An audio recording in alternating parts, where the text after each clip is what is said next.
માતા પિતા પોતાના બાળકોને ખૂબ પ્રેમ કરે છે, પરંતુ તેઓ જે પ્રકારની શિખામણ તેમને આપે છે, જે પ્રકારની વાતો શીખવે છે, તે યોગ્ય નથી. અને ક્યાંક ને ક્યાંક આમાં ઘણું બધું ટ્રોમા ઓફલોડિંગ થતું હોય છે.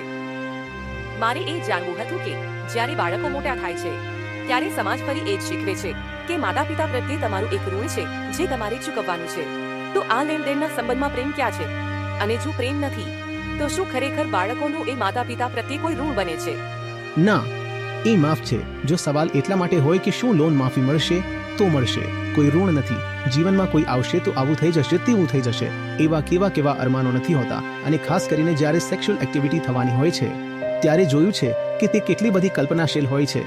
તમે જોયું હશે કે ઇન્ટરનેટ પર અડલ્ટ એન્ટરટેનમેન્ટની કેટલી મોટી ઇન્ડસ્ટ્રી છે.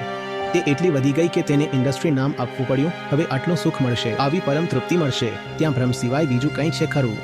કોઈ પ્રોડક્ટ, કોઈ સર્વિસ હોય તો જણાવો. શું કોઈ સ્ક્રીનમાંથી બહાર કૂદીને તમારા પગ દબાવવા લાગે છે? એવું થાય છે. અને એ જ ઈચ્છા અને તીવ્ર ઝંખના હોય છે.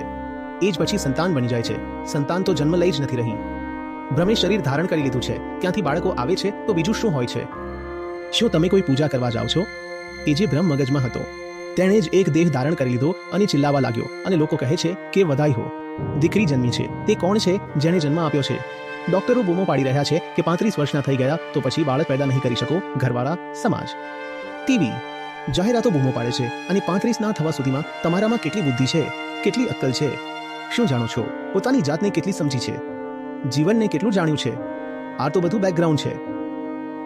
અને હવે આ બધા પછી આપણને માતા પિતા અને બાળકો વચ્ચે હેલ્ધી રિલેશન જોઈએ છે. કેવો હેલ્ધી રિલેશન?